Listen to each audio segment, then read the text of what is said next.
A respected doctor turns away a dying black girl, refusing her the care she desperately needs. But when he learns her father's identity, it's already too late to undo the damage. The devastating consequences force him to confront the prejudice he's hidden behind his pristine reputation. Who is this girl's father? And how will the truth shatter his carefully built world? Before we get into the story, comment below where in the world you are watching from today. The gleaming brass nameplate on the mahogany door read, Dr. Marcus Graves, MD, Chief of Surgery. Inside his meticulously organized office, Marcus adjusted his designer tie as he reviewed the medical files spread across his pristine glass desk. Awards and certificates covered the walls, testament to his stellar career. The governor's surgery is scheduled for 2 hours from now, his assistant Sarah reminded him, her heels clicking on the polished floor as she arranged his schedule. Everything is prepared in OR1. Marcus nodded, satisfaction evident in his steel-gray eyes. This high-profile surgery would cement his reputation as the city's premier surgeon. Perfect. No interruptions until then. The sharp buzz of his office intercom cut through the quiet. Dr. Graves, the receptionist's voice crackled. We have an urgent situation in the waiting room. Marcus frowned at the interruption. I specifically said, Sir, it's a young girl. She appears to be in critical condition. With an irritated sigh, Marcus strode to his office door and yanked it open. In the pristine white waiting room, a woman in worn clothes clutched a pale, trembling girl who couldn't have been more than 12. The girl's lips had an alarming bluish tint and her breathing came in short, raspy gasps. Please, the woman said, her voice breaking as she met Marcus's eyes. My daughter needs help. She has a heart condition, and it's getting worse. I'm Denise Johnson, and this is Kayla. She struggled to keep Kayla upright as the girl swayed on her feet. Marcus crossed his arms. Do you have insurance? Denise's face fell. No, but I can pay over time. I'll work extra shifts, set up a payment plan, anything. Please, she needs help now. Dr. Graves, Sarah whispered, tapping her watch. The governor's surgery. Marcus's jaw tightened. Mrs. Johnson, this is a private clinic. The public hospital downtown handles charity cases. I suggest you take your daughter there. But she might not make it that far. Denise's voice rose with desperation. She reached out, grabbing Marcus's sleeve. Look at her. She's barely breathing. Marcus jerked his arm away, straightening his expensive jacket. Don't touch me. He gestured to the security guard stationed by the entrance. If you continue to make a scene, I'll have security escort you out. Tears streamed down Denise's face as she held Kayla closer. How can you be so heartless? She's just a child. Mommy? Kayla's voice was barely a whisper, her small frame trembling. I don't feel good. The security guard approached, his expression uncomfortable but firm. Ma'am, I need you to leave now. You took an oath, Denise shouted at Marcus, her voice raw with emotion. You promised to help people. Marcus turned his back, addressing his assistant. Make sure they leave. I need to prepare for surgery. He walked away, the sound of Denise's sobs following him down the corridor. Denise gathered Kayla in her arms, her daughter's skin clammy and cool to the touch. As they stumbled out onto the busy sidewalk, Kayla's head lolled against her mother's shoulder. Mommy, it hurts, Kayla whispered, her eyes fluttering closed. No, baby, stay with me. Panic seized Denise's chest as Kayla went limp in her arms. She frantically waved down a passing taxi, her voice cracking as she shouted, Help! Please stop! A yellow cab screeched to a halt. Denise climbed in, cradling her unconscious daughter. The nearest hospital, fast, she commanded, her tears mixing with fury as she held Kayla close. Hold on, baby. Please hold on. The taxi swerved through traffic, its horn blaring as the driver weaved between lanes. In the cramped back seat, Denise clutched Kayla's limp body, her daughter's skin growing cooler by the minute. Please hurry, Denise pleaded, her voice cracking. The driver's eyes met hers in the rearview mirror, filled with concern as he pressed harder on the accelerator. 5 minutes to Memorial Hospital, he assured her, running a yellow light. Hang in there. Kayla stirred slightly, her eyelids fluttering. Mom, she mumbled, her words slurred and distant, I'm here, baby. Stay with me. Denise gently patted her daughter's cheek, trying to keep her conscious. Talk to me, Kayla. Please. But Kayla's eyes rolled back, her head lolling against her mother's shoulder as she slipped away again. Denise's scream pierced the air inside the cab. No, no, no! Wake up, sweetheart! Please wake up! The taxi screeched to a halt at the emergency entrance, tires squealing against the pavement. Before the driver could help, Denise had already thrown open the door, struggling to carry Kayla's unconscious form. Help! Somebody help us! She cried out. Medical staff rushed through the sliding doors, pushing a gurney. A doctor in blue scrubs immediately took charge, his voice sharp and clear. What happened?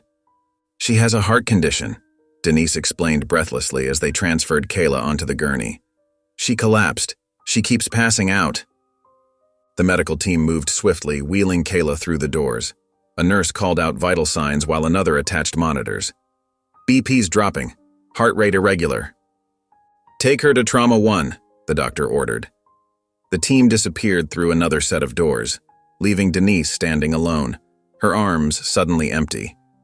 A nurse with kind eyes and gray-streaked hair approached, gently touching Denise's elbow. Come with me, honey.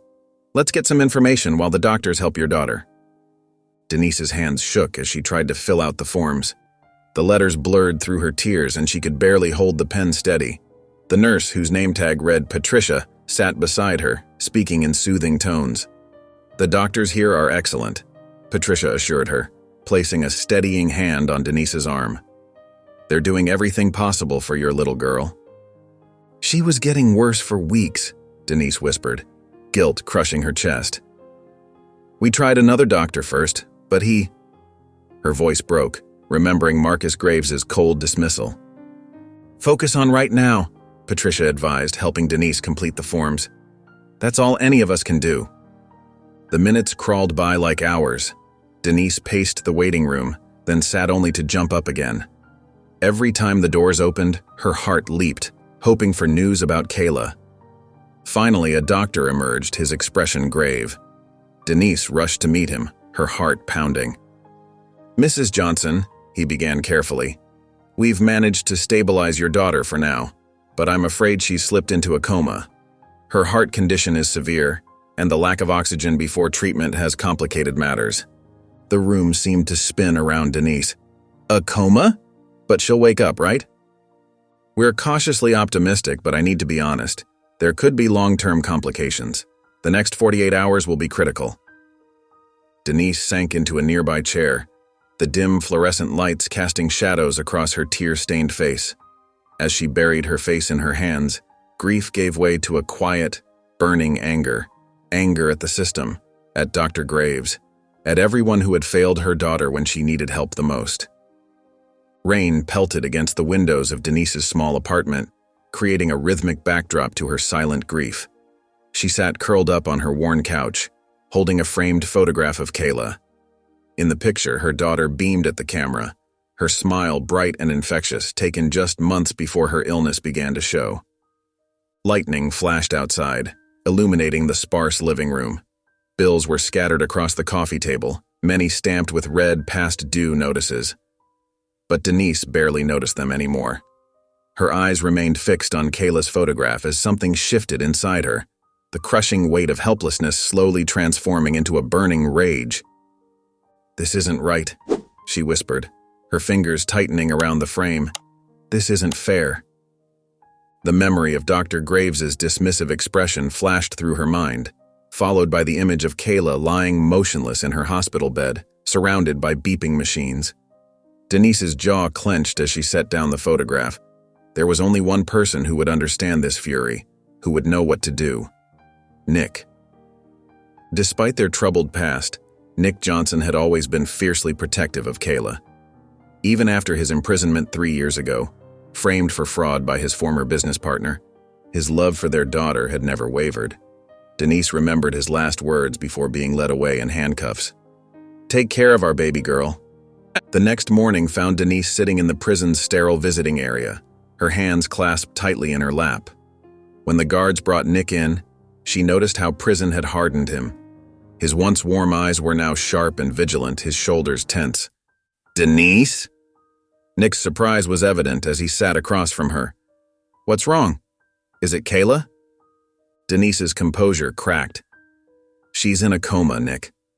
Her voice trembled as she recounted everything. Kayla's worsening condition, Dr. Graves's refusal to help, the desperate taxi ride to the hospital. Nick's expression transformed as she spoke. The initial shock gave way to something darker, more calculated. His hands, resting on the table between them, slowly curled into fists. He just turned her away.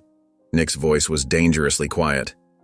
Our daughter was dying, and he just turned her away. The doctors say, Denise swallowed hard.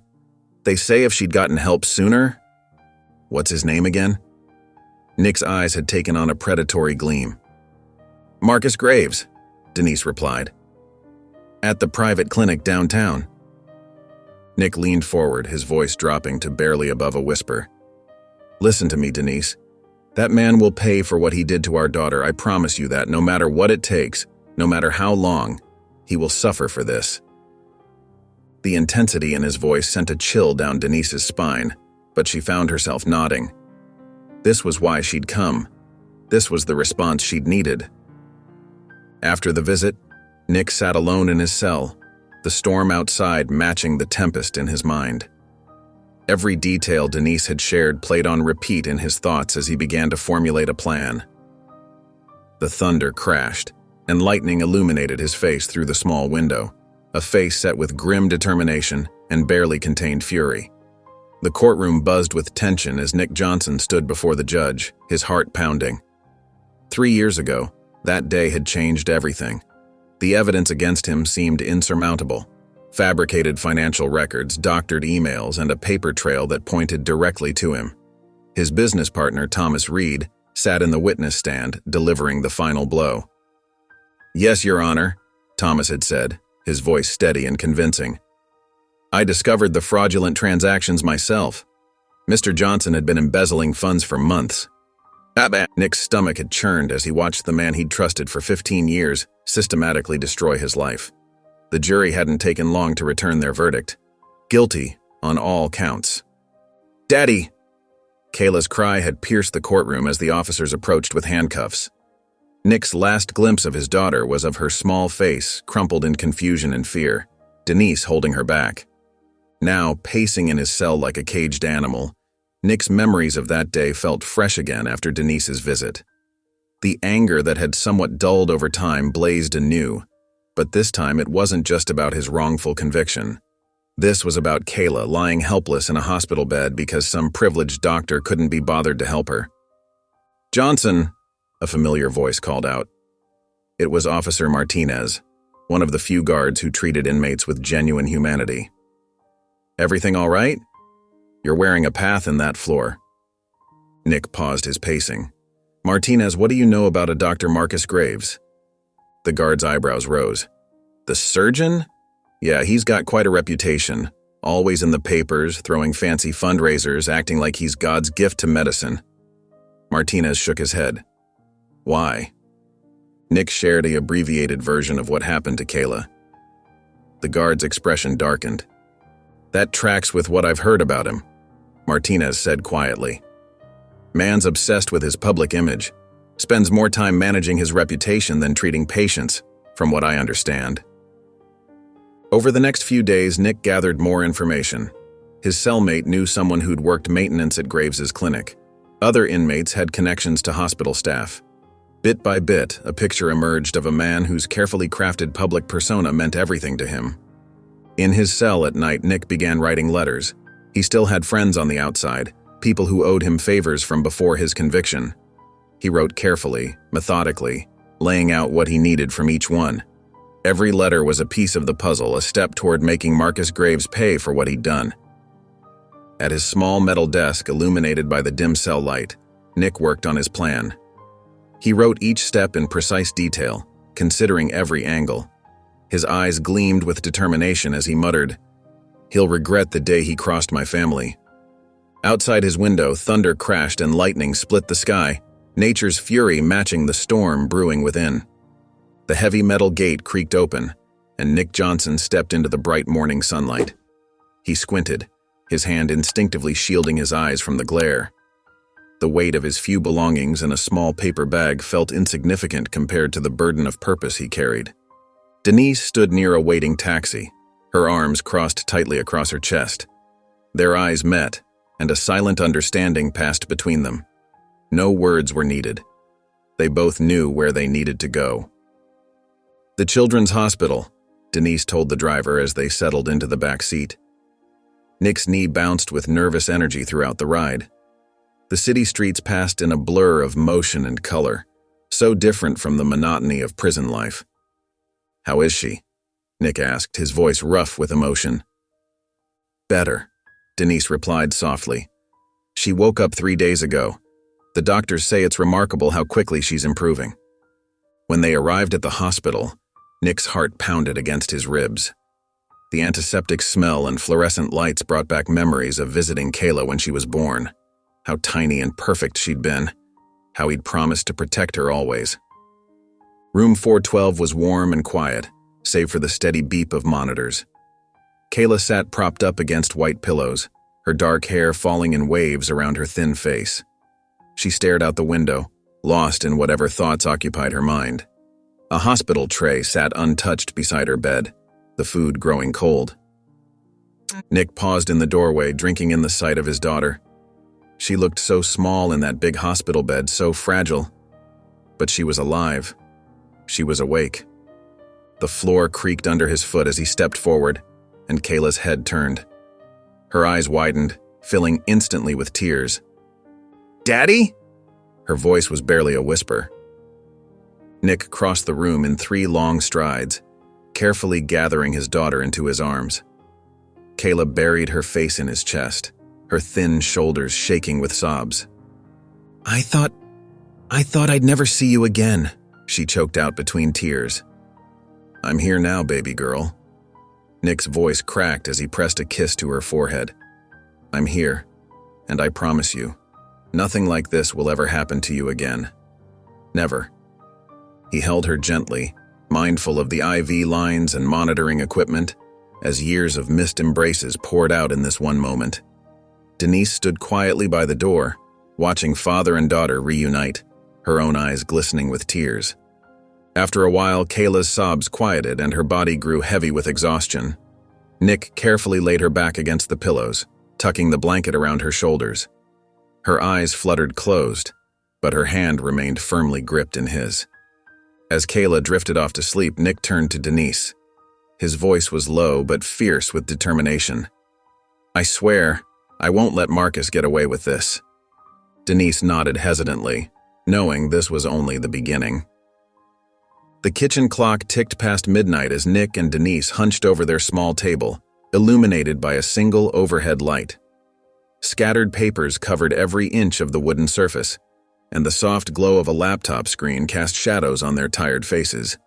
Nick's handwriting filled several pages with information about Marcus Graves, his medical career highlights, property holdings, and family connections. His finger traced down a particularly detailed list of Marcus's public appearances and charitable donations. "Look at this," Nick said, turning the laptop toward Denise. "Every time Marcus receives an award or recognition, his son David is right there beside him, the devoted father and his pride and joy." Denise's hands trembled as she lifted her coffee cup to her lips. Dark circles under her eyes betrayed her exhaustion, but there was something else there too: uncertainty. "I don't know about this, Nick," she said softly. "Using his son against him. It feels wrong." Nick leaned forward, his voice intense but controlled. "David is our way in. Marcus's whole image is built around being this perfect father figure, the caring doctor who saves lives and raises his son to follow in his footsteps." He tapped a newspaper clipping showing Marcus and David at a hospital fundraiser. "But we know the truth. We know how quickly he'll turn his back on a dying child when it doesn't benefit him." "But David's innocent in all this," Denise protested. "He's just a kid like Kayla." "He's in college," Nick corrected, "and we're not going to hurt him. We're just going to make Marcus feel what we felt, the fear of losing a child." Denise pushed back from the table, wrapping her arms around herself. "There has to be another way." Remember how Kayla looked in that clinic? Nick's voice hardened. Remember how he didn't even blink when he turned us away? Where was his humanity then? The words hung heavy in the air between them. Denise stood and walked quietly to Kayla's bedroom door. Through the crack, she could see her daughter sleeping peacefully, though still too thin, still too pale. The sight of the medical equipment beside Kayla's bed, a stark reminder of how close they'd come to losing her, made Denise's chest tighten. She returned to the kitchen, her steps heavy but determined. "Do whatever it takes," she said to Nick, "but we'll stop if it goes too far." Nick nodded, his expression unreadable in the dim light. Nick's dark sedan idled across from Wellington Preparatory Academy, its tinted windows concealing him from curious glances. The prestigious school's stone facade stretched toward the sky, its manicured lawns and ancient oaks speaking of privilege and old money. The final bell rang, and students flooded out through the heavy wooden doors. Nick's grip tightened on his steering wheel as he spotted David Graves among them. The boy's infectious laugh carried across the courtyard as he joked with his friends, his backpack slung casually over one shoulder. "So this is Marcus's pride and joy," Nick muttered, scribbling notes in a small notebook. David's uniform was pristine, his brown hair neatly styled, every inch the picture of a wealthy doctor's son. Yet there was something genuine in the way he interacted with his peers. No hint of his father's coldness or superiority. Over the next few days, Nick established a routine. He'd arrive before school started, watching David's morning drop-off in his father's luxury car. After classes, he'd follow at a safe distance as David and his friends walked to their usual haunts: the ice cream shop on 4th Street, the basketball courts behind the community center, or the small park where they'd spread out their homework on picnic tables. David's schedule was predictable. Mondays and Wednesdays were debate club. Thursdays were basketball practice. Every Tuesday, he'd spend hours at the public library, usually emerging with a stack of books that made Nick wonder if the kid ever slept. It was on one of these Tuesday afternoons that their paths crossed too closely. Nick sat on a bench near the library entrance, pretending to be absorbed in his phone. David and his friends burst through the doors, arguing good-naturedly about some book they'd been assigned. Nick felt David's eyes on him before he looked up. Their gazes met for a brief moment. David's warm brown eyes, so unlike his father's steely gray ones, showed a flicker of uncertainty. Nick quickly looked down at his phone, his heart racing despite his outward calm. When he dared to glance up again, David had already turned away, laughing at something his friend had said. The moment of suspicion had passed, dismissed as quickly as it had come. That evening, Nick sat in his parked car a block from the Graves residence, the interior illuminated only by the glow of his phone screen. His hands trembled slightly as he reviewed his notes, mapping out David's vulnerabilities, the gaps in his schedule, the moments when he was most isolated. "This will get his attention," Nick whispered to himself, his pen scratching across paper as he finalized his plans. The morning sun cast long shadows across Wellington Prep's entrance as students streamed toward the iron gates. Parents' luxury cars lined the curb, dropping off children dressed in crisp uniforms. Nick's sedan sat perfectly positioned halfway down the block, its engine idling quietly. His hands gripped the steering wheel until his knuckles turned white. Through the windshield, he watched David walking with a friend, both boys laughing as they approached the crosswalk. David's backpack bounced against his shoulder with each step, and his tie fluttered slightly in the morning breeze. Nick's foot hovered over the accelerator. His heart pounded in his chest as he watched David reach the curb. The crossing guard was distracted by a group of younger students further down the street. Perfect timing. David stepped off the curb, still deep in conversation with his friend. Nick drew in a sharp breath and pressed down hard on the gas pedal. The engine roared to life as the car lurched forward. In those brief seconds, Nick could see David's face clearly, the smile still on his lips, completely unaware of what was coming. The impact was devastating. Nick swerved just enough to avoid David's friend, but caught David squarely with the front bumper. The sickening thud was followed by David's body flying through the air before crashing onto the pavement several feet away. Screams erupted from the sidewalk. Parents abandoned their cars, rushing toward David's crumpled form. Students stood frozen in horror, some already pulling out their phones to call for help. Nick caught a glimpse of David's friend standing shell-shocked, mouth open in a silent scream. Nick's tires squealed against the pavement as he accelerated away from the scene. His hands shook on the steering wheel, but his face remained set in grim satisfaction. In his rearview mirror, he could see the crowd gathering around David's motionless body. At the hospital, Marcus burst through the emergency room doors, his face ashen. Nurses directed him to where David lay in a hospital bed, his left leg encased in a cast. Marcus grabbed his son's hand, tears streaming down his face as he promised to find whoever did this. From the busy hallway, Nick watched the scene unfold. He stood among the crowd of concerned onlookers, just another face in the sea of people. A small, satisfied smile played at the corners of his mouth as he observed Marcus's anguish. Marcus sat in his dimly lit study, surrounded by stacks of papers and multiple screens displaying grainy surveillance footage. His tired eyes strained as he reviewed the same clips for the 100th time, searching for any detail he might have missed about the car that struck David. Empty coffee cups littered his desk, evidence of his sleepless nights. "There has to be something," he muttered, rubbing his temples.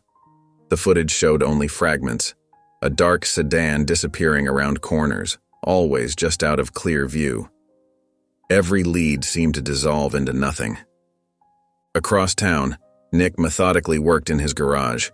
His movements were precise as he carefully inspected his car under bright workshop lights.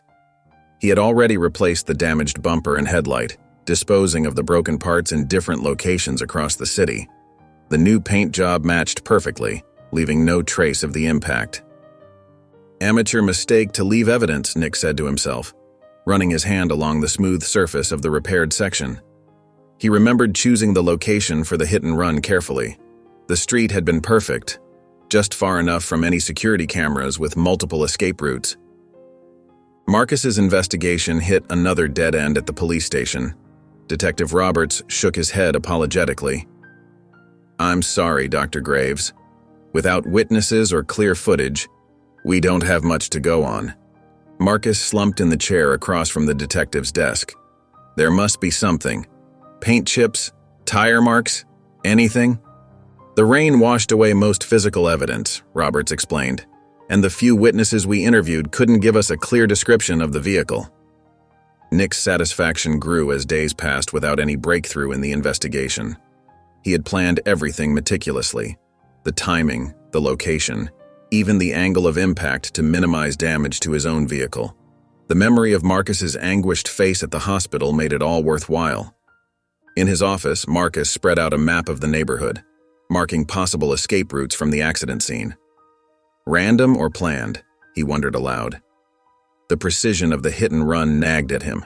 The driver had somehow known exactly where to strike and how to disappear without a trace. But without concrete evidence, Marcus knew he was chasing shadows. He gathered his papers, shoulders heavy with defeat, and walked out of the police station. From across the street, Nick watched, a subtle smirk playing on his lips as he observed Marcus's dejected posture. His plan had worked perfectly, not a single clue left behind to connect him to David's injury. David made his way down the school hallway, his crutches clicking against the polished floor. Despite the cast on his leg, a bright smile lit up his face as his friends surrounded him, carrying his books and cracking jokes. "Guys, I can manage," David laughed, but his friends wouldn't hear of it. "No way, man, we've got you covered," his best friend Tommy insisted, hefting David's backpack over his shoulder. Outside in the parking lot, Nick sat in his car, watching the scene unfold through tinted windows. His jaw clenched as he observed David's easy manner with his friends, the way they rallied around him. Something about their genuine concern made his stomach twist uncomfortably. For days, Nick followed David's new routine. He watched physical therapy sessions through windows, noting how David never complained, even when pain flickered across his face. He observed David's determined efforts to maintain his grades despite missing classes. Each observation intended to find a weakness instead revealed strength of character. On a particularly sunny afternoon, Nick watched David hobble out of school during lunch break. Instead of joining his friends at their usual spot, David made his way to the corner where an elderly homeless man often sat. Without hesitation, David pulled out his packed lunch and offered it to the man, settling down beside him for a conversation. The simple act of kindness hit Nick like a physical blow. His mind flashed back to Marcus's cold dismissal of Kayla, the way he'd sneered at their lack of insurance. The contrast between father and son was stark and unsettling. "Thank you, young man," the homeless man's voice carried across the street. "You're here every Tuesday, rain or shine." "It's nothing, Mr. Johnson," David replied warmly. "Everyone deserves kindness, right?" Nick's hands gripped the steering wheel until his knuckles turned white. The name Johnson, a coincidence that felt like mockery. Here was David, showing the very compassion his father had denied Kayla. More memories surfaced. Marcus's prejudiced remarks overheard in the clinic, his dismissal of struggling families, his obvious disdain for those he considered beneath him. Yet David seemed to be everything his father wasn't: humble, caring, genuine. Nick watched as David's friends eventually joined him and the homeless man, sharing their own lunches without a second thought. Their laughter carried across the street, and Nick felt the carefully constructed wall of his hatred begin to crack. Sitting in his car, Nick's resolve wavered for the first time since he'd begun his revenge plot. He watched David throw his head back in laughter at something his friend said, the sound pure and uninhibited. His grip on the steering wheel tightened as doubt crept in, making him question whether punishing David was truly the justice he sought. Nick drummed his fingers against the steering wheel, watching David make his way down the sidewalk on his crutches. The afternoon sun cast long shadows across the street as children headed home from school. A young black boy, no more than 10, pedaled his bicycle nearby, weaving slightly as he tried to avoid the cracks in the pavement. Nick's body tensed as he saw David and the boy's paths converging. The boy's front wheel caught on an uneven section of concrete, sending him sprawling. Nick's hand flew to the door handle, his mind already jumping to conclusions about David's involvement. But what he witnessed next stopped him cold. David immediately dropped his backpack and awkwardly maneuvered himself on his crutches to reach the fallen boy. "Hey, buddy, are you okay?" David's voice carried clearly across the quiet street. The boy sniffled, holding back tears as he looked at his scraped knee. "It hurts." Nick watched, frozen in place, as David carefully lowered himself to the ground beside the boy. From his backpack, David pulled out a small first aid kit. "I'm David. What's your name?" "Marcus," the boy replied, making Nick's stomach clench at the irony. "Well, Marcus, I always carry Band-Aids because I'm kind of clumsy myself," David said, gesturing to his cast with a self-deprecating smile. He cleaned the scrape with an antiseptic wipe and applied a bandage with gentle care. The scene before him forced Nick to confront memories he'd rather forget. Marcus Graves's sneering face as he dismissed Kayla, the way he'd called security rather than help a dying child. The contrast between father and son was stark and undeniable. David helped the boy to his feet and picked up the bicycle, checking it for damage. "Where are your parents? I'll walk with you to make sure you get there safely." Nick watched as David slowly accompanied the boy down the street, managing his crutches while steadying the bicycle. The boy's parents stood in their front yard, having witnessed the whole interaction. They rushed forward, concern evident on their faces. "He's okay," David assured them. "Just a little scrape, but he was really brave about it." The parents thanked David profusely, and Nick could see their genuine appreciation. There was no trace of the prejudice or condescension he'd come to expect from Marcus Graves. Instead, David chatted easily with the family, treating them with natural respect and warmth. As Nick started his car, his hands trembled slightly. The hatred that had fueled him for so long felt heavy in his chest, like a weight that no longer fit quite right. He drove away in silence, his mind replaying the scene he'd just witnessed alongside memories of Marcus's cruelty. The certainty that had driven his actions began to crack, leaving him with uncomfortable questions about the path he'd chosen. The kitchen was quiet except for the soft clink of silverware against plates. Nick pushed his food around, barely eating, while Denise watched him with growing concern. Finally, he set down his fork and met her eyes. "I need to tell you something," Nick said, his voice heavy. "About David Graves." Denise set down her glass of water, giving him her full attention. Nick's confession spilled out. The surveillance, the hit and run, everything. As he spoke, Denise's eyes widened, but she remained silent, letting him finish. I thought he'd be just like his father, Nick said, running a hand through his hair. But he's different. The other day, I saw him help this kid who fell off his bike. He was so kind, so genuine. Nothing like Marcus. Denise reached across the table and took his hand. We can't punish the son for the father's sins, Nick. That's not justice. It's just more pain. I know that now, Nick admitted. But what am I supposed to do? I can't take back what I did? Denise squeezed his hand.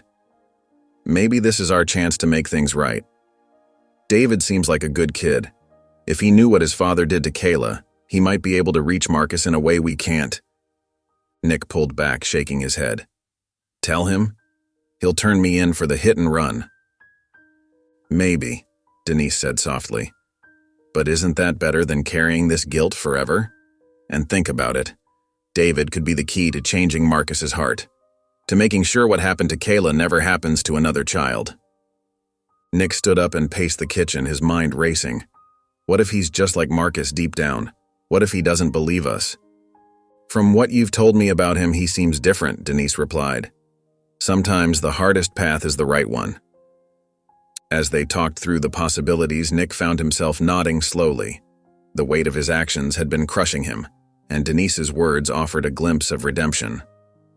The next morning, Nick rehearsed what he would say to David.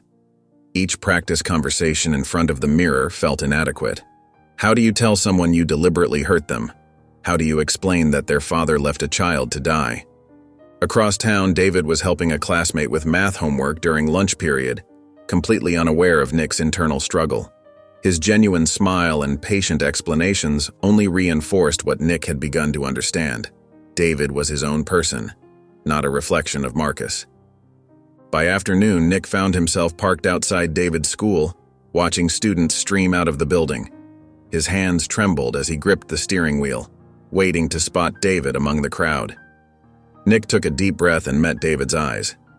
Your father. He refused to help my daughter, Kayla. She was critically ill, barely breathing, but he wouldn't even look at her properly. David shook his head firmly. There must be some mistake. My dad helps everyone. He's dedicated his whole life to saving people. Not people who look like us, Nick said quietly. When my wife begged him for help, he looked at us like we were dirt, made comments about how certain people always expect handouts. That doesn't sound like him at all, David protested, but his voice wavered slightly. He probably just had a busy schedule, or... He had time, Nick interrupted. He was preparing for surgery on some politician. But my daughter's life wasn't worth his precious time. He even called security to throw us out when we kept pleading. David's face flushed. Maybe there were medical reasons. There weren't. Nick's voice grew harder. Remember last month when the Thompsons came to your house for that charity event? Your father made that comment about being surprised they lived in this neighborhood. David's expression flickered. He didn't mean it like that. And what about last summer at the country club when he complained about those people ruining the atmosphere after the membership rules changed? David fell silent, his mind traveling back to those moments he'd dismissed. The slight edge in his father's voice when dealing with certain patients.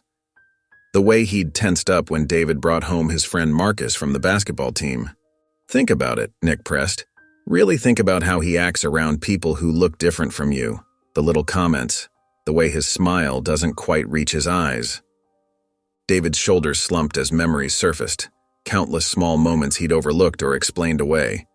His father's insistence that he attend the right schools with the right kind of people. The subtle steering away from certain friendships.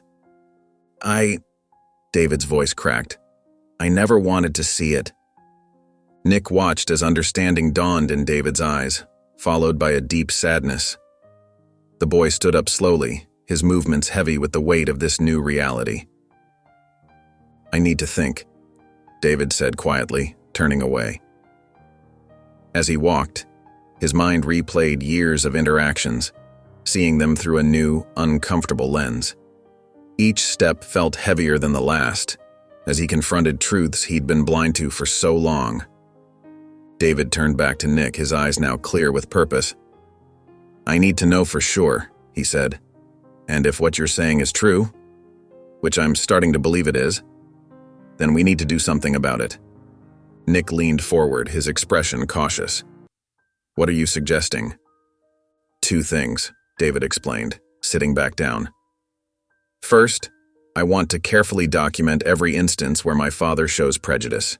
I need to be absolutely certain to see it with my own eyes. Nick nodded slowly.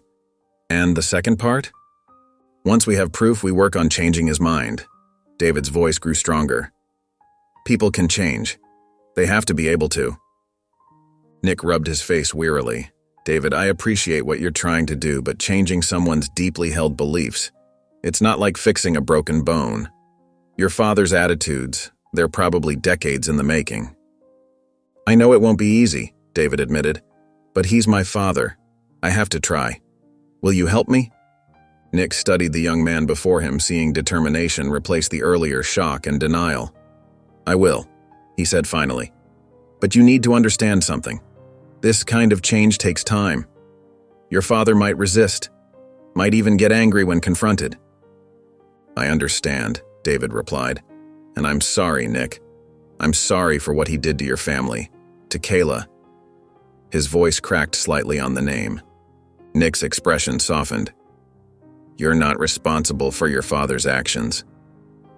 No, but I can be responsible for trying to make things right, David said firmly. We'll start tomorrow. I'll pay attention to every interaction, every comment. I'll keep notes if I have to. Nick nodded, but his face remained serious. Just be careful. Sometimes seeing the truth about someone we love can be more painful than we expect. David stood, squaring his shoulders. Better painful truth than comfortable lies, he said. I'll let you know what I find out.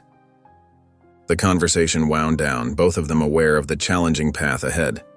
As David prepared to leave, Nick watched him with a mixture of hope and concern, wondering if this young man's determination could really bring about the change they sought. Over the next few days, David began spending more time in the school cafeteria with a group of black students he'd noticed in his advanced placement classes. At first, he approached their table hesitantly, carrying his lunch tray. Mind if I join you? He asked, addressing Michael, a tall boy he knew from chemistry class. The group exchanged glances before Michael nodded. Sure, man. Pull up a chair. As the days passed, David found himself genuinely enjoying their company. Jasmine's quick wit made everyone laugh, while Trevor's passionate discussions about social justice opened David's eyes to perspectives he'd never considered. Between classes, they'd share music recommendations and debate about their favorite movies. By the end of the week, David felt comfortable enough to make his move. Hey, I was thinking, he said during lunch on Thursday. Would you guys want to come over to my place this Saturday? We could hang out, have some food, maybe play some video games? For real? Trevor asked, raising an eyebrow. That would be cool. That evening, David approached Marcus in his study. His father was reviewing patient files, but looked up when David knocked on the doorframe. Dad, I wanted to ask you something, David began, trying to keep his voice casual. I've made some new friends at school, and I'd like to invite them over for lunch this Saturday. Would that be okay? Marcus's face brightened. Of course, it's wonderful that you're making new friends. Tell me about them. David deliberately kept his tone enthusiastic. Well, there's Michael. He's on the debate team and probably the smartest person in our chemistry class. Jasmine's amazing at art, and Trevor's really into politics and social issues. They sound like good influences, Marcus said, nodding approvingly. I'd love to meet them. Great, David replied, watching his father's face carefully. I'll let them know tomorrow. The next day at school, David confirmed the plans with his friends. My dad's excited to meet you all, he told them, though his stomach twisted slightly at the half-truth.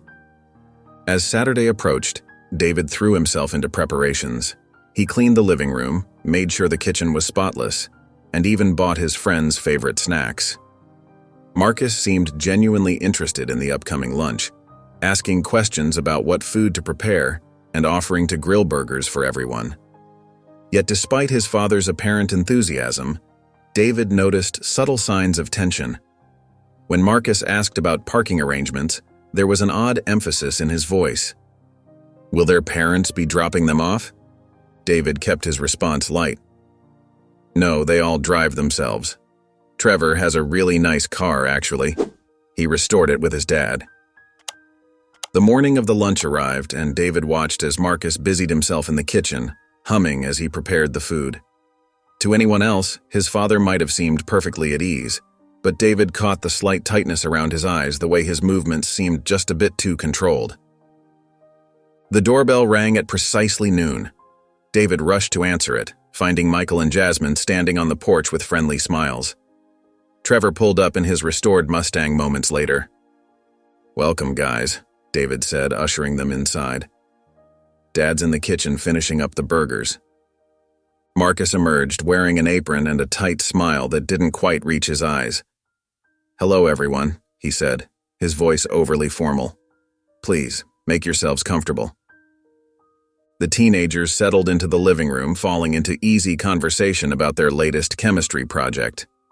Marcus hovered nearby, arranging and rearranging plates on the coffee table. "So, Michael," Marcus interjected during a lull, "which neighborhood did you say you're from?" "Oh, I live over in Oak Ridge," Michael replied. Marcus's eyebrows rose slightly. "Really? I didn't realize there were any homes available there in your price range." David felt his cheeks burn with embarrassment, but before he could speak, the doorbell rang again. He opened it to find Kayla standing there, looking nervous but determined. "Hi, David," she said softly. "Thanks for inviting me." The moment Kayla stepped into the living room, Marcus's entire demeanor changed. His face hardened, and his hands clenched into fists at his sides. "David," he said, his voice sharp. "A word. Now." But David stood his ground. "Whatever you need to say, Dad, you can say it here." Marcus's control snapped. "I will not have these people in my house," he shouted, gesturing wildly. "This is what happens when you start hanging around with their kind. They multiply like cockroaches." The room fell silent. Trevor stood up slowly, his face a mask of hurt and anger. Jasmine grabbed her bag, tears welling in her eyes. "You're nothing but a bunch of—" Marcus continued, spewing vile racial slurs that made David physically recoil. "Dad, stop!" David shouted, stepping between his father and his friends. "Get out!" Marcus roared. "All of you, get out of my house!" David's friends hurried toward the door, with David following close behind, repeatedly apologizing. "I'm so sorry, guys. I'm so sorry." Kayla was the last to leave, her eyes meeting Marcus's with a mix of pain and recognition before she turned away. Once they were gone, David slumped against the wall, his face burning with shame and anger. The sound of his father's footsteps retreating to his study echoed through the suddenly empty house. David pushed himself up and walked slowly to his room, each step heavy with the weight of what had just happened. The late afternoon sun cast long shadows across the manicured lawn as Kayla's footsteps crunched on the gravel driveway. Marcus stood by the living room window, his hand frozen on the curtain as he watched her approach. The sight of her sent a jolt through his system. This was the girl he had turned away, the one whose life he had carelessly dismissed.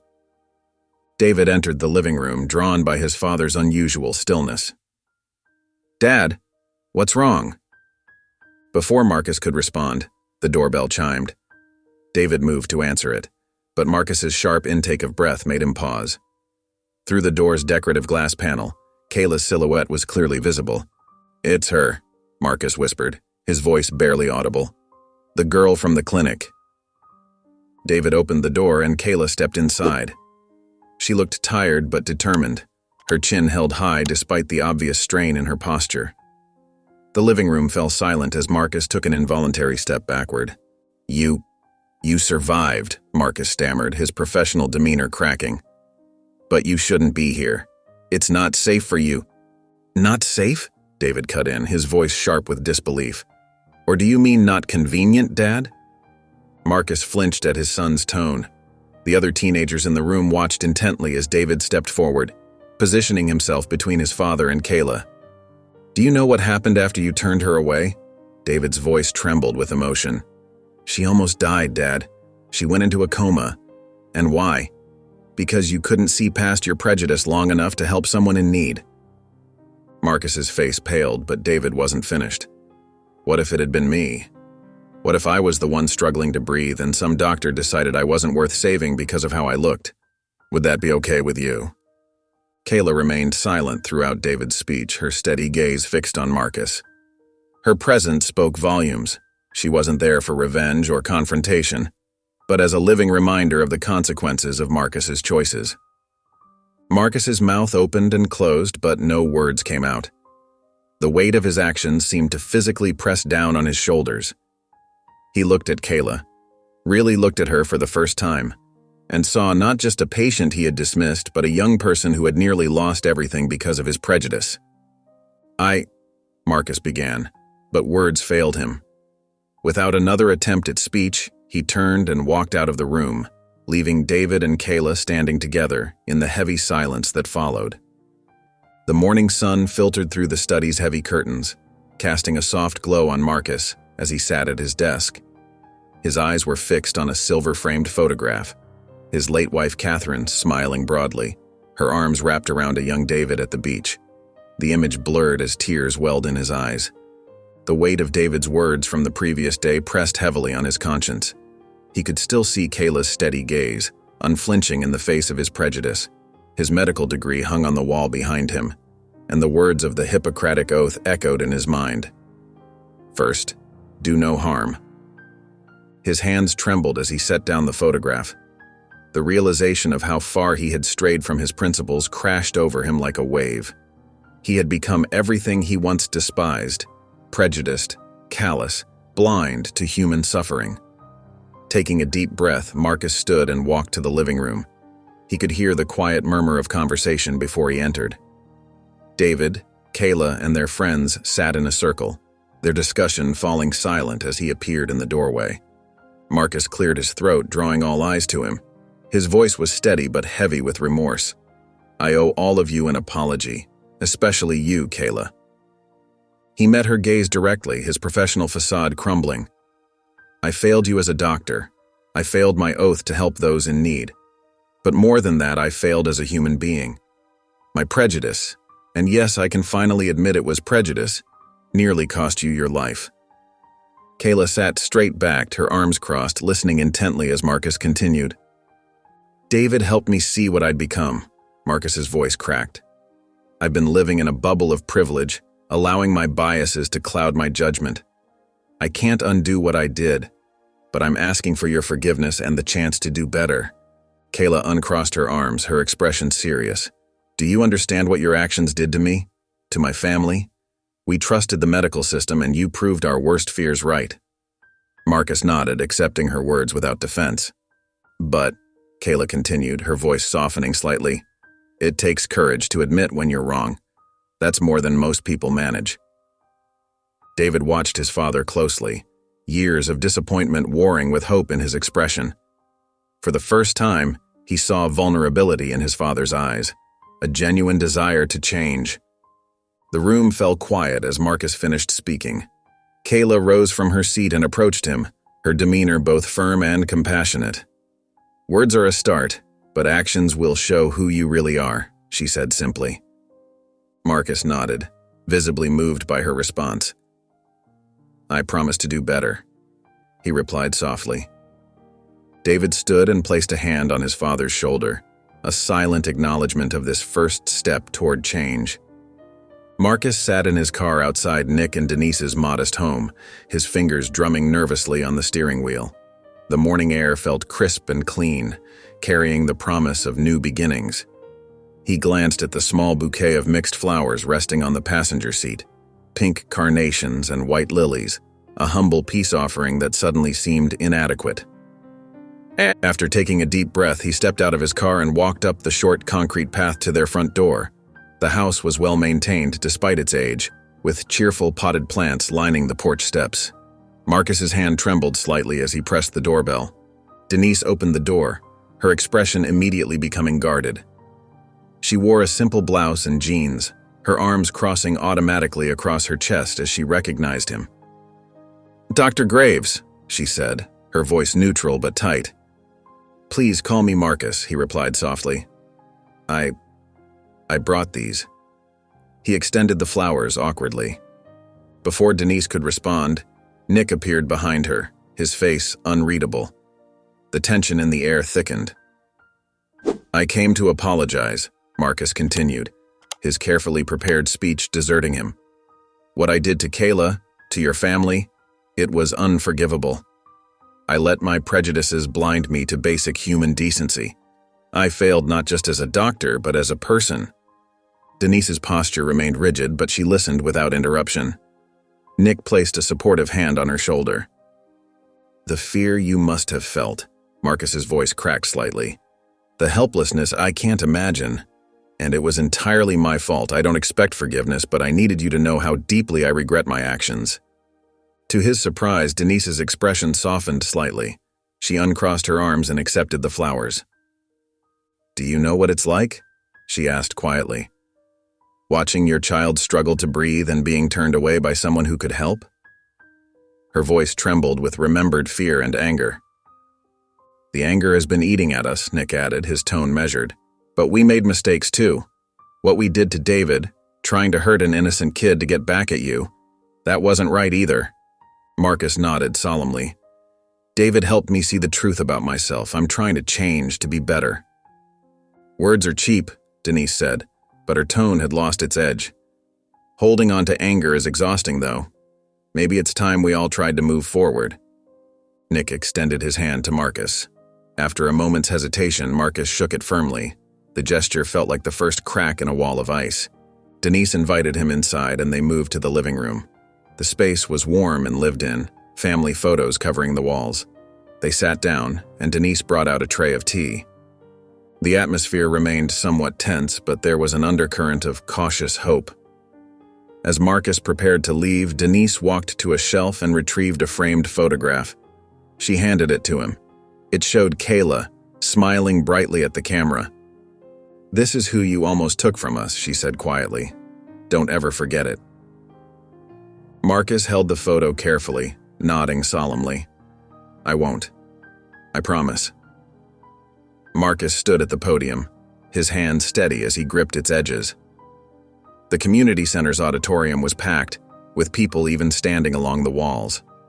Behind him, a deep blue banner proclaimed, "Kayla Foundation for Accessible Healthcare" in bold silver letters.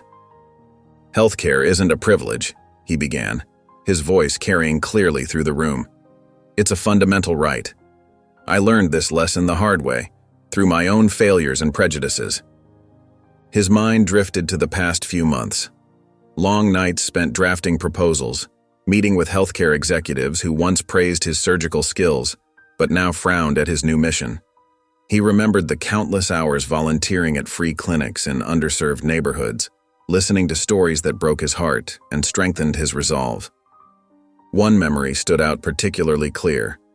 A mother with 3 children, telling him through tears how she had to choose between buying medicine for her asthmatic son or paying the electricity bill.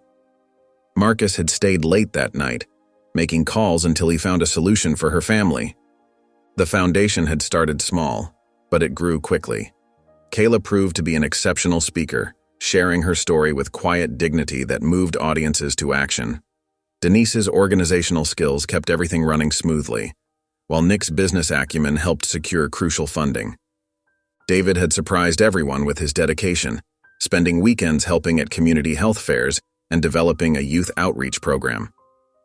The pride in his son's eyes made all the challenges worthwhile. "Today," Marcus continued, gesturing to the audience, "we're not just opening a clinic. We're opening doors to a future where no one is turned away because of their race, background, or economic status." He stepped back from the podium and walked to where Kayla waited with a large pair of ceremonial scissors. The new clinic stood behind them, its fresh paint gleaming in the morning sun. Together, they approached the ribbon stretching across the entrance. Kayla's smile was radiant as she positioned the scissors. The crowd grew quiet. Marcus caught David's eye in the front row, and his son gave him a slight nod. The simple gesture carried years of healing within it. As Kayla cut the ribbon, the audience burst into applause. For the first time since that fateful day in his old clinic, Marcus felt truly at peace. Nick stood at the podium, his hands trembling slightly as he adjusted the microphone. The community hall was filled with families, their faces expectant and curious. He took a deep breath, finding strength in the sight of Denise and Kayla seated at the back of the room. "My journey started with anger," he began, his voice steady despite his nerves. "When my daughter nearly died because of discrimination in healthcare, I wanted revenge. I let that darkness consume me." The room fell silent. Nick could see the pain of recognition in many eyes, parents who had faced similar struggles nodding in understanding. "But hatred only breeds more hatred," he continued. "Through this foundation, I found a better way to fight injustice, not with violence or vengeance, but with unity and purpose." After the session, families gathered around Nick, sharing their own stories. A mother with tears in her eyes told him about her son's struggle to receive proper medical care. An elderly gentleman described decades of facing prejudice in hospitals. Nick listened intently, offering words of encouragement and hope. Denise approached with several foundation members, their notepads ready for the upcoming fundraiser planning. "Nick," she said warmly, "these are our event coordinators. They'd love to hear your ideas for the fundraiser." Nick jumped into the planning with enthusiasm. "We should showcase real stories," he suggested. "Let people see the human impact of discrimination, but also highlight how we're making positive changes." Together with Denise and Kayla, he began organizing the event.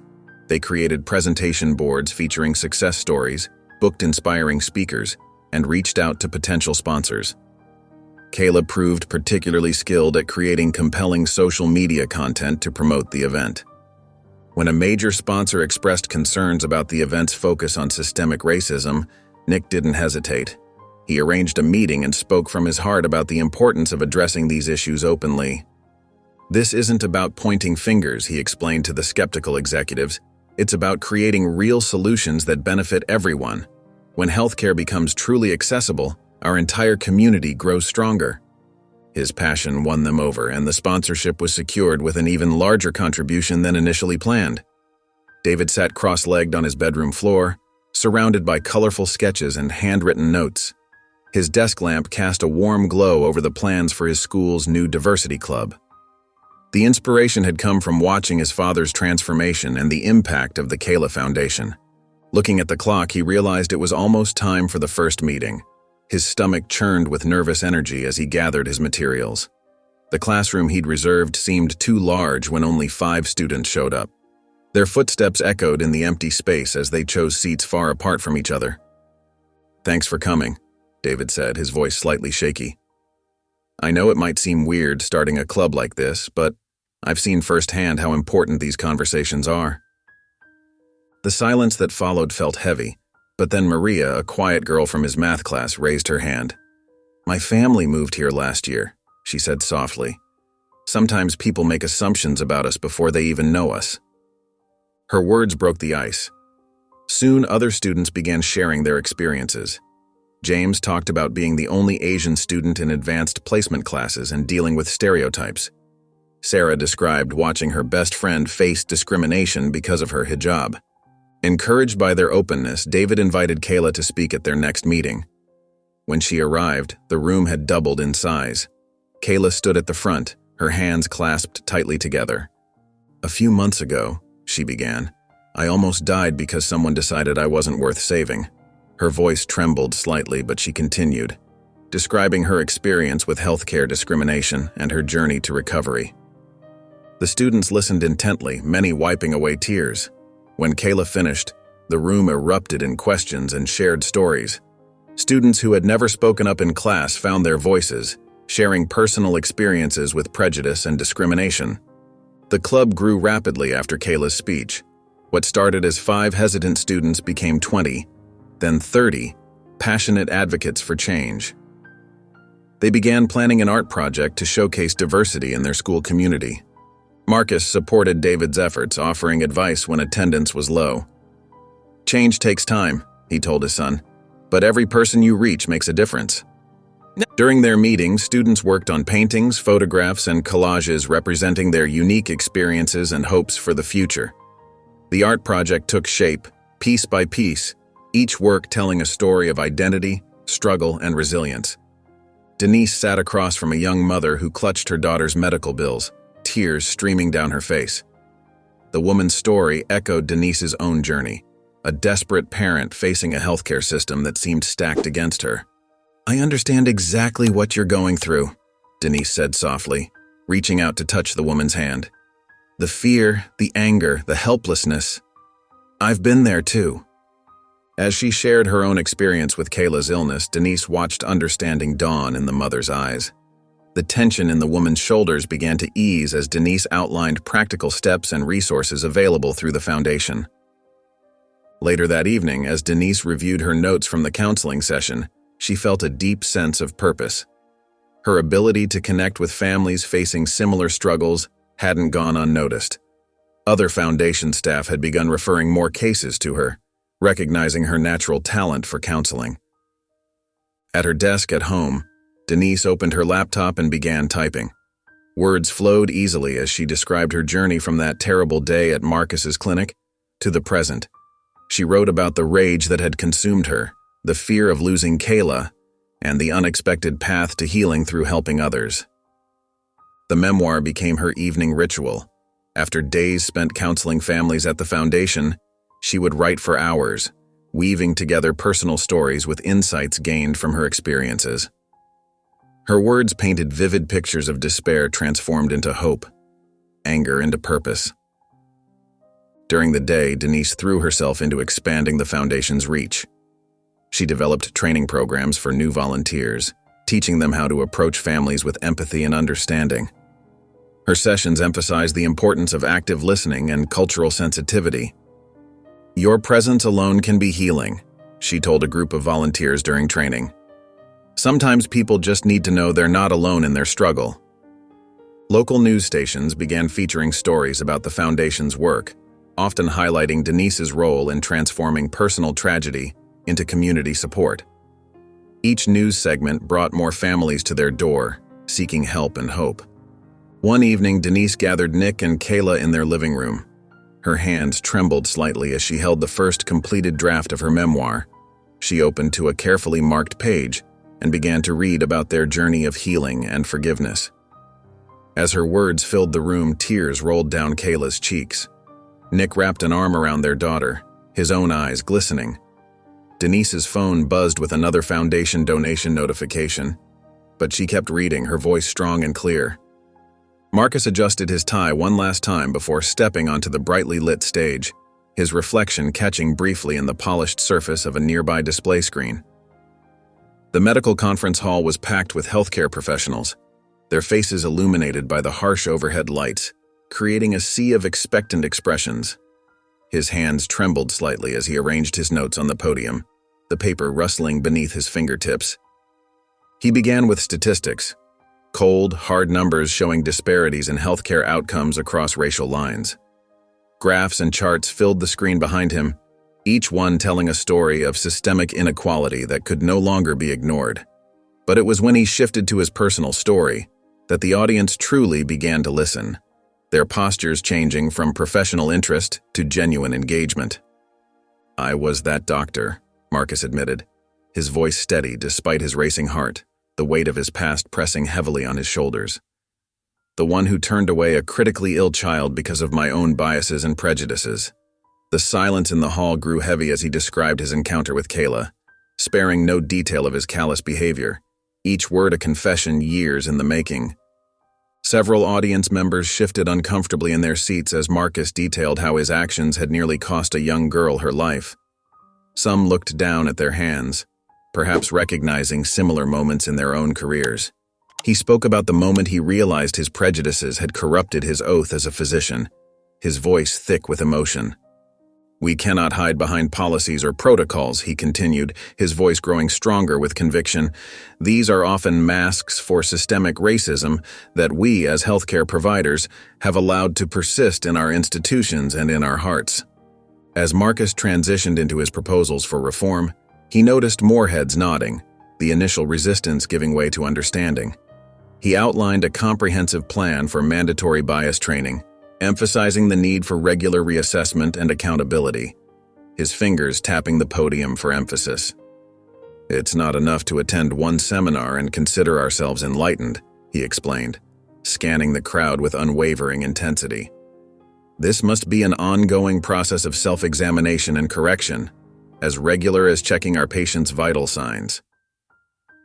Questions began flowing from the audience, hands shooting up across the auditorium. A senior cardiologist with salt and pepper hair asked about implementing these changes in private practices. An administrator in a crisp blue suit wanted details about resource allocation strategies. Marcus answered each query thoughtfully, drawing from both research and personal experience, his responses carrying the weight of hard-learned lessons. Social media buzzed with clips from his presentation, hashtags trending within hours. Medical students shared his quotes, their comments full of passionate discussion, and healthcare advocacy groups began reaching out, their messages flooding his inbox. The conversation he'd started was spreading far beyond the conference walls, taking on a life of its own. Several medical organizations expressed interest in his training program, their representatives leaning forward in their seats with keen attention. They approached him after the presentation, business cards in hand, eager to discuss implementation in their institutions, their eyes bright with possibility. When Marcus finished speaking, the applause started slowly but built to a thunderous standing ovation. The same colleagues who had been skeptical at the beginning now stood, acknowledging the truth and urgency of his message, their faces showing a mix of respect and determination. As he prepared to leave the stage, a distinguished older physician with kind eyes and decades of experience etched on his face approached him. "Dr. Graves," the man said, extending his hand with genuine warmth, "I believe we need to take this nationwide. Would you be interested in collaborating on a reform program?" Marcus's heart swelled with hope as he reached for his phone to share the news with Denise, his fingers already composing the message. This was just the beginning of real change, and he could feel the momentum building with every step he took off that stage. Nick stood in Jack's modern office, his heart pounding, but his exterior calm and composed. The city's distant hum filtered through the floor-to-ceiling windows, creating an eerie backdrop to this moment he'd waited years for. Outside, streams of traffic flowed like ribbons far below, oblivious to the confrontation unfolding in the high-rise office. The thick dossier landed on Jack's glass desk with a satisfying thud, sending ripples through Jack's half-empty coffee cup. "What's this?" Jack asked, his usual confident smirk wavering slightly as his manicured fingers reached for the file. "Everything," Nick replied, his voice steady as steel. "Every fraudulent transaction, every forged document, every lie you told to frame me, every single detail of how you systematically destroyed my life." Jack's face paled as he flipped through the pages, sweat beginning to bead on his forehead. Nick watched his former friend's hands tremble while examining detailed financial records and damning email exchanges. The sound of rustling papers filled the tense silence. Years of careful investigation, countless sleepless nights, and relentless determination had led to this moment. Marcus stepped forward from his position near the door, his polished shoes clicking against the hardwood floor, his presence adding weight to the confrontation. "Mr. Stevens," he addressed Jack formally, straightening his designer tie, "we have sufficient evidence to prove your deliberate fraud and conspiracy against my client. The documentation is extensive and irrefutable." Nick's mind flashed back to countless late nights spent piecing together the puzzle with Marcus, tracking paper trails, and interviewing witnesses in dingy diners and quiet coffee shops. The lawyer had been relentless in building their case, believing in Nick's innocence when few others did, working tirelessly to uncover every hidden detail. "This is ridiculous," Jack stammered, loosening his collar as beads of sweat rolled down his neck. "These documents could be manipulated." "Like you manipulated the evidence against me?" Nick interrupted, leaning forward with controlled anger. "We have testimonies from your former secretary, 3 board members, and your IT specialist. They've all confirmed your role in the embezzlement scheme. Every single one of them was eager to talk." Jack's facade crumbled like a sandcastle as Marcus methodically outlined their legal strategy, his voice echoing in the suddenly small-feeling office. The color drained from his face when Marcus mentioned potential prison time and media exposure, leaving him ashen and shaken. "We're prepared to negotiate a settlement," Marcus stated professionally, pulling out a leather chair to sit down.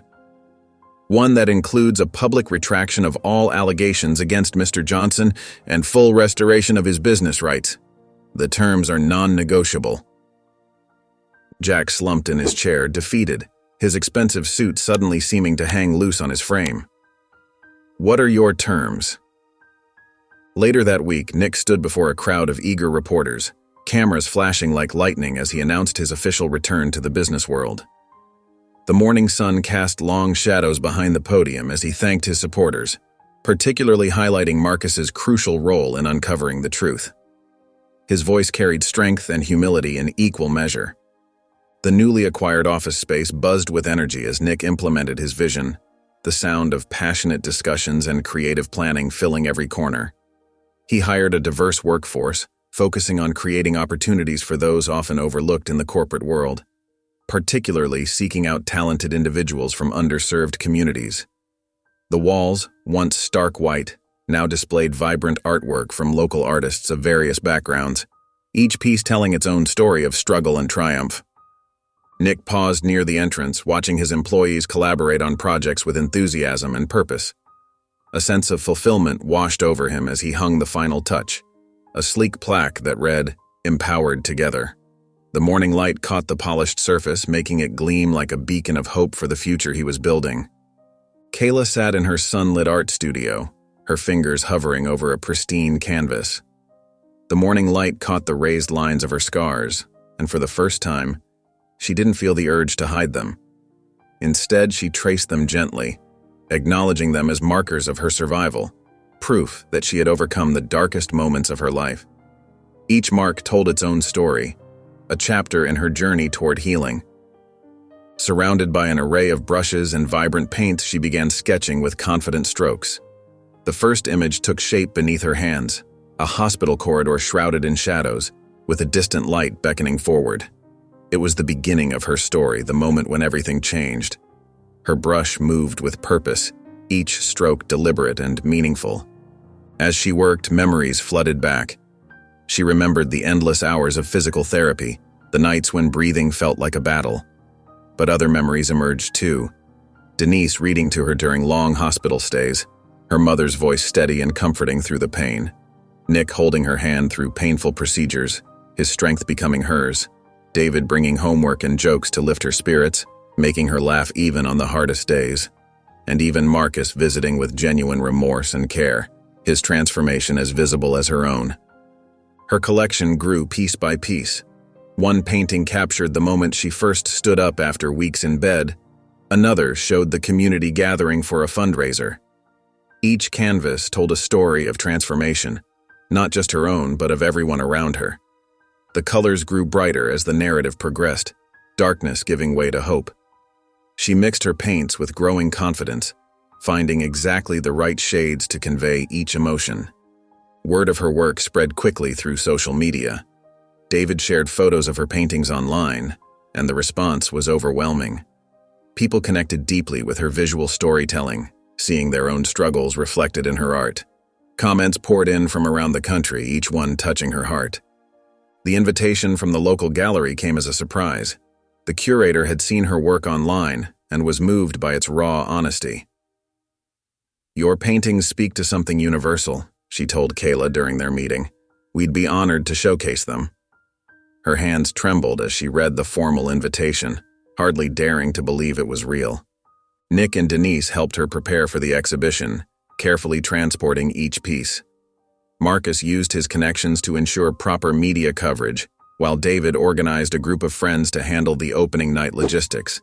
The whole community seemed to rally around her, offering support in countless ways. The gallery opening exceeded everyone's expectations. Visitors stood transfixed before each painting, many wiping away tears as they read the accompanying descriptions. A national art curator, visiting from New York, spent nearly an hour examining each piece, taking detailed notes.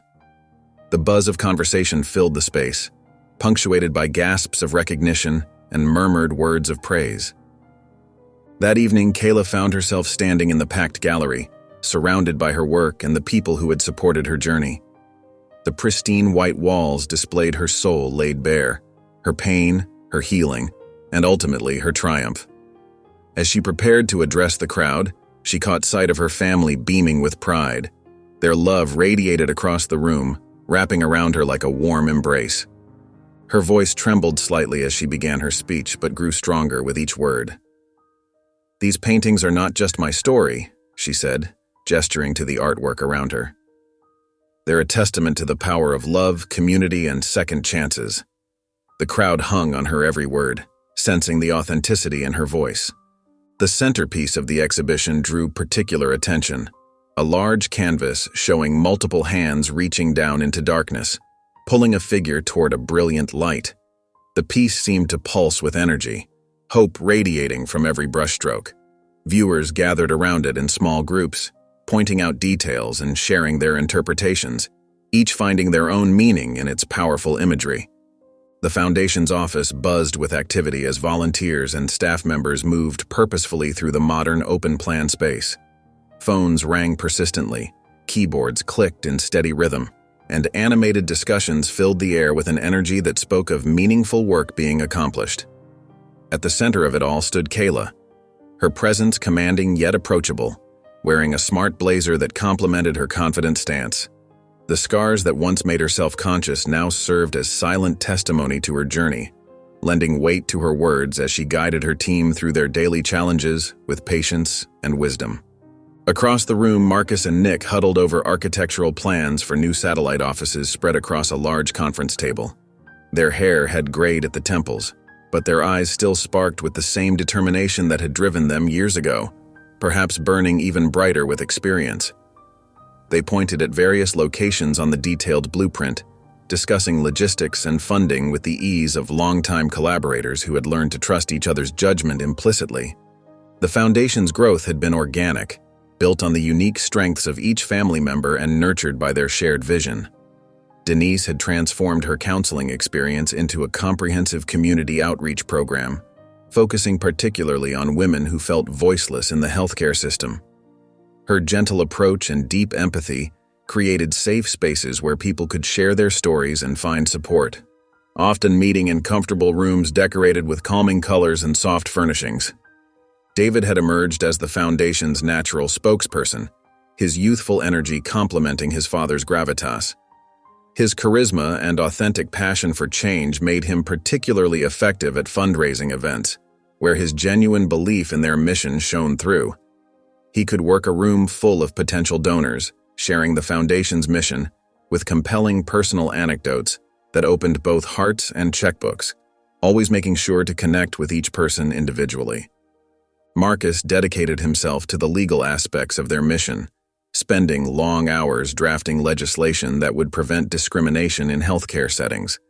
His previous position as a surgeon lent credibility to his advocacy, and his personal story of transformation resonated with lawmakers on both sides of the aisle.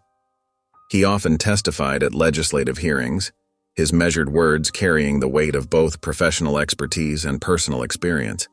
Nick found his calling in mentoring young entrepreneurs from marginalized communities, drawing from his own hard-won wisdom.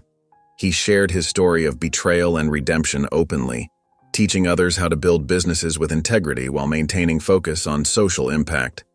His intensive programs had already launched several successful startups, creating a ripple effect of positive change in underserved areas. Each success story added to his determination to reach more aspiring business owners. Kayla's leadership style combined creativity with compassion, bringing fresh perspectives to traditional healthcare approaches. She initiated art therapy programs in hospitals, ensuring that patients had outlets for expression during their recovery. Her own powerful artwork hung in the Foundation's lobby, serving as a daily reminder of their mission's origins and inspiring visitors with its raw honesty and hope. The organization had grown from a local initiative to a national movement, with branches sprouting across the country like seeds of change taking root. Each location adapted its programs to meet local needs while maintaining the core mission of promoting equity in healthcare and beyond, creating a network of support that stretched from coast to coast. Now, standing before a gathering of national leaders in a grand conference center, Kayla prepared to share their vision for the future. The conference room fell silent as she approached the podium, her presence carrying the weight of experience and the promise of change. The morning sunlight streamed through tall windows, casting a warm glow over the assembled crowd. What began as a personal journey, she started, her voice clear and confident, carrying to every corner of the hushed room, has become a movement for transformation.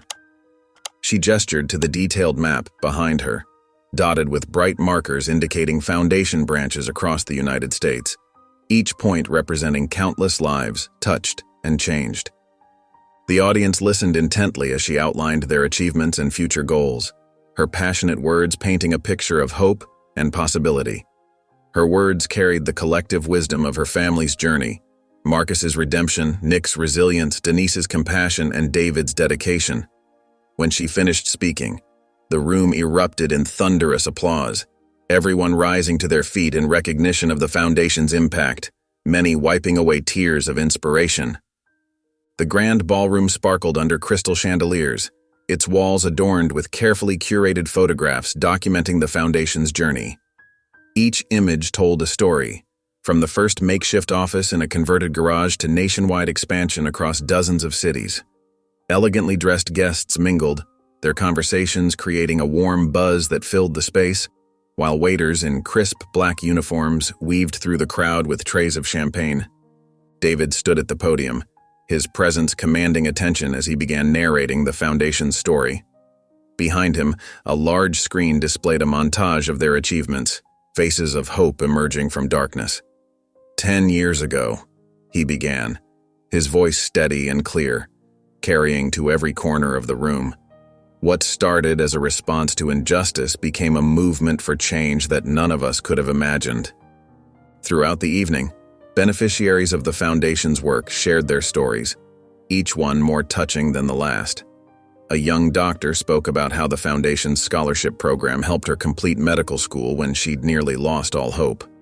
A community leader described how their neighborhood health clinic had transformed lives, reducing infant mortality rates and bringing healthcare to those who needed it most. Each testimony reinforced the impact of their collective efforts, painting a picture of real change in action. Nick stood near the bar, observing the scene with quiet satisfaction, his fingers wrapped around a glass of sparkling water. A former inmate he had mentored approached him, now a successful business owner with 3 thriving restaurants. They embraced like brothers, both men remembering the long journey from despair to triumph. "You showed me that our past doesn't define our future," the man said, his voice thick with emotion, gripping Nick's shoulder firmly. Across the room, Denise sat with a young woman who had once been her counseling client, their heads close together in conversation. The woman now ran support groups of her own, extending the chain of healing to dozens more families in crisis. Tears glistened in Denise's eyes as she listened to stories of lives touched by her program, each success a reminder of why they'd started this journey. Kayla moved through the crowd with grace, stopping to chat with donors and community members alike. Her presence drew people in like a magnet, her story of survival and triumph resonating with everyone she met. She paused at the photo wall, touching an image of herself in the hospital bed from years ago, marveling at how far she had come from that broken teenager to the confident woman she was today. The highlight of the evening arrived as Marcus took the stage, his silver hair catching the light. The room fell silent, all eyes fixed on the man whose transformation had sparked a movement. He adjusted the microphone, his hands slightly trembling with emotion, his wedding ring glinting under the spotlights. 10 years ago, I was a different man, Marcus began, his voice carrying across the hushed room like a confession. I stood behind walls of prejudice and privilege, blind to the pain I caused. But through the power of forgiveness I didn't deserve, I learned that change is possible, and that it's never too late to become the person you should have been all along. He spoke about unity, about how their differences had become their strength, weaving personal anecdotes with calls to action. His words touched on personal transformation, community healing, and the ongoing work of building a more equitable world. As he talked about Kayla's resilience, Nick's redemption, Denise's compassion, and David's dedication, there wasn't a dry eye in the room. Even the seasoned event staff paused their work to listen. The audience rose as one when Marcus finished, their applause thunderous and sustained. Above the stage, a banner rippled gently in the air conditioning. 10 years of impact, building a better tomorrow. The team joined Marcus on stage, standing together as living proof that love could transform even the deepest wounds into sources of healing, their linked hands raised in triumph as camera flashes captured the moment for posterity. If you enjoyed the story of Marcus, I handpicked this next story that you will enjoy. Please don't miss this one. Click here to watch it.